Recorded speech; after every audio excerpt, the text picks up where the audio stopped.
Ici Philippe Schnob. Aujourd'hui, à C'est ça la vie, on s'intéresse aux années 50 en compagnie d'une femme qui vit comme il y a 50 ans.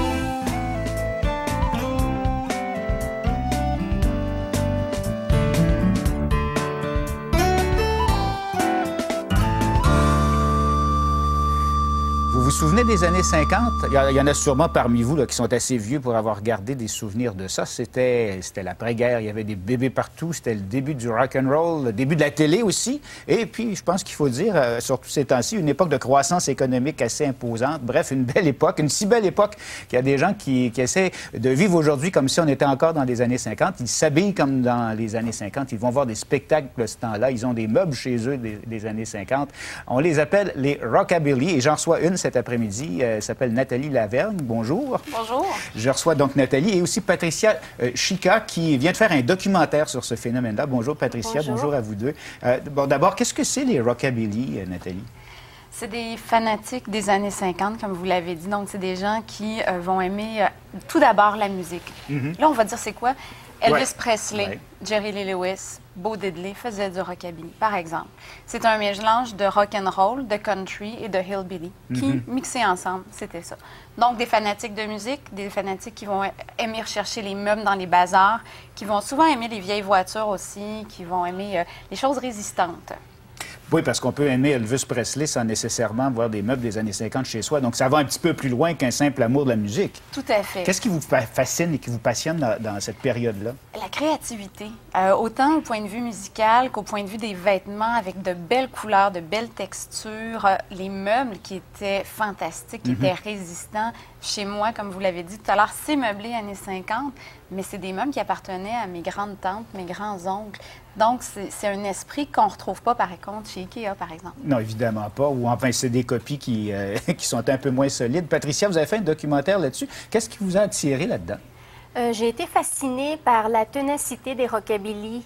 C'est des gens qui veulent préserver une époque et ça leur prend beaucoup d'énergie, beaucoup de passion et de persévérance. Par exemple, pour décorer sa maison dans le style des années 50, bien, il faut aller dans les marchés aux puces, il faut aller dans les ventes de garage. Donc, ça prend... C'est vraiment comme une chasse au trésor, finalement. Dans le documentaire que vous avez fait, on voit notamment un homme qui se rend chez un brocanteur, au fond, pour aller chercher des vieilles pièces d'auto parce qu'il veut réparer sa vieille auto. Exactement. Parce que c'est des pièces qu'on ne retrouve plus dans les grands magasins à rayons d'aujourd'hui. Évidemment. Donc, les gens, ils doivent vraiment aller fouiller, que ce soit... aller fouiller une vieille voiture qui est enterrée dans un champ ou dans les ventes de garage ou chez les grands-parents pour aller chercher des reliques d'une autre époque. Qu'est-ce qui fait la différence, Nathalie, entre un rockabilly et quelqu'un qui est simplement nostalgique de cette période-là? En fait, en tant que rockabilly, on ne veut pas essayer de revivre ce que nos parents, nos grands-parents ont vécu. On veut se l'approprier en s'appropriant la musique, en recréant aussi la musique d'époque. Les nostalgiques vont dire « Ah, dans mon temps, c'était comme ça, il y avait telle chose, c'était beau. » Nous, on y met un petit crunchy de plus, si on veut. C'est la petite coche de plus. En fait, je pourrais dire que les rockabilly d'aujourd'hui, ils se considèrent contemporains. Pour eux, ils ne vivent pas dans les années 50. Ils vivent influencés par cette culture-là. Ouais. Donc, par exemple, un musicien d'aujourd'hui qui a 20-30 ans, qui fait de la musique rockabilly, il ne cherche pas à recréer une musique d'un ancien temps, mais lui, c'est ce qu'il a à dire, ce qu'il a dans les tripes. Donc, il raconte des histoires dans le style joie de vivre des années 50, mais c'est très contemporain d'aujourd'hui. Oui, je disais dans la présentation que vous vivez comme dans les années 50, c'était pour résumer rapidement, évidemment, parce que vous l'avez dit, si j'étais comme dans les années 50, je serais venu avec mon mari.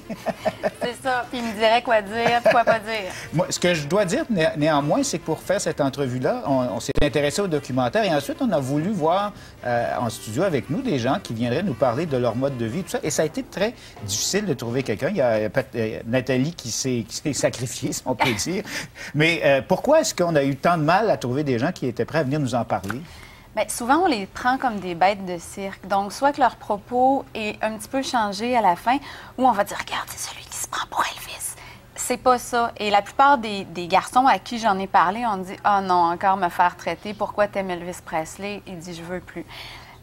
Moi, ça me dérange pas, ça me fait plaisir. J'organise des événements, donc il faut que je les promouvoie aussi. Si je reste cachée dans mon salon, personne n'en entendra parler. Mais pour le reste des gens, c'est ça. Ils veulent pas se faire associer à Grease, à Dirty Dancing, à des films comme ça. Puis ce sont les gros clichés. Donc, ils disent, non, regarde, moi, j'aime mieux rester caché. Vas-y, puis essaie de bien nous représenter. Bon, bien, vous le faites déjà pas mal bien. Est-ce que vous avez de la difficulté, Patricia, à trouver des gens pour participer au documentaire de votre côté? Il faut dire que notre tournage a duré 3 ans. Donc, dans les tout débuts de la production, les gens avaient peur qu'on les traite de bêtes de cirque, comme disait Nathalie, mais aussi qu'on sensationnalise le sujet et le mode de vie, qu'on le fasse mal paraître ou qu'on le critique d'une façon qui n'est pas correcte parce que, justement, on n'a pas la connaissance de ce mode de vie-là.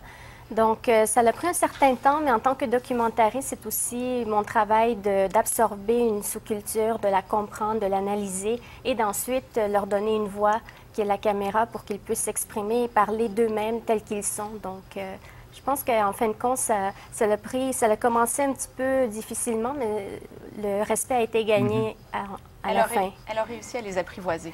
Et ça a été reçu comment chez vos amis, les Rockabilly, le documentaire? Parce que ça a été présenté quand même à certains endroits. Oui, ça a été présenté. Ils sont fiers, ils sont contents. D'un autre côté, ils se disent, oui, on voudrait pas que ça tombe dans la grosse mode aussi, que les gens adhèrent puis se costument. Par exemple, dans le documentaire, on voit Sonia qui nous parle de sa passion pour les vêtements, puis des gens qui vont la voir en disant, mais où est-ce que tu t'es costumée? C'est ce qu'ils aiment pas. Le documentaire, je pense que Patricia et Mike ont bien apprivoisé les gens. Ils sont vraiment fondus à la culture en participant beaucoup. Donc, les gens ont fait, OK, ils sont sérieux, ils veulent bien nous représenter. Il y a des choses dans le film qui, moi, me mettent mal à l'aise, mais Patricia le sait parce que c'est des choses qui me représentent moins. Mais je dois dire que l'effort, le travail, ce qui est montré par rapport au festival ou au concert, ça, c'est vraiment représentatif et les gens l'ont bien accepté. C'est sûr que quand on fait partie d'une grande communauté, on ne s'identifie pas nécessairement à tous les éléments de cette communauté-là non plus. Non. Ça a été des choix difficiles à faire pour vous? Bien, ça a été des choix difficiles au montage parce qu'on avait 300 heures de matériel. On a suivi tous les aspects de la vie de certaines personnes de cette communauté-là. Donc, c'est surcoupé, il faut condenser. Et parfois, bon, quand on fait du documentaire, il y a toujours des opinions de toutes les sortes. Donc, mais en général, ça a été très bien reçu. Est-ce que c'est une grande communauté?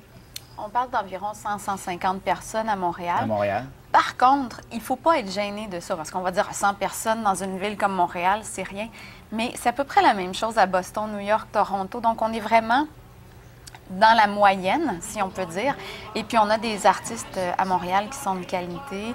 On a des événements qui sont de qualité aussi. Donc, là, on voit un extrait du documentaire. C'est comme ça que ça commence avec ce spectacle du groupe de Comets, qui est un groupe important pour les Rockabilly.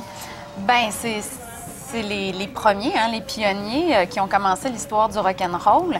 Et moi, je les ai vus en concert, puis j'avais la chair de poule. Et juste de revoir l'extrait, j'ai la chair de poule aussi.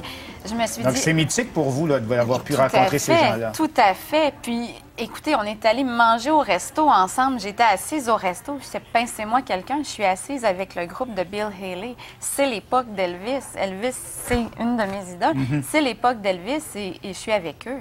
Et ils sont encore en mesure de chanter, ce qui est bien. Ah, mais ils sont pas mal plus en forme que bien des jeunes. Je disais que on parlait de la communauté ici au Canada. C'est quelque chose d'international. On peut retrouver des rockabilly un peu partout. Il y avait un groupe du Danemark dans le documentaire. Tout à fait. Mais il y a un gros festival qui se fait à Las Vegas à tous les ans. Ah oui? Et moi, c'est mon pèlerinage depuis les 11 dernières années. Mais je vais rencontrer là-bas des gens d'Australie, de Suède, de Suisse, des Chinois, des Japonais. Donc, c'est international et ce qui est agréable, c'est d'aller dans ces événements-là, de rencontrer des gens, après ça, d'échanger, d'aller dans leur pays, de les recevoir. Et c'est un petit peu pour ça le festival aussi à Montréal, c'est pour dire aux gens, venez-vous-en, on fait la fête chez nous, puis après, on pourra échanger puis aller chez vous aussi. Et ça vous permet aussi, puisque vous êtes qu'une centaine dans votre ville, de voir qu'il y en a d'autres ailleurs et puis de partager des expériences. Puis on adore les accueillir et c'est fantastique. Écoutez, je vous remercie beaucoup d'être venu nous aider à démystifier ce mouvement-là. Il y a un site web, d'ailleurs, si on veut en savoir plus. Il y a le site web de votre documentaire, rockabilly514.com. On a l'adresse à l'écran. Le site web de Patricia aussi. Et à partir de là, je pense qu'on peut avoir des liens vers d'autres sites. Bien, merci beaucoup. Comme ça, la prochaine fois qu'on croisera quelqu'un qui a l'air d'Elvis, on aura moins de préjugés. On se dira que c'est encore plus profond qu'un simple amour de la musique. Demandez-lui pas s'il tourne un remake de Grease, surtout. Merci beaucoup à vous deux. Merci Patricia. Nathalie, merci bien.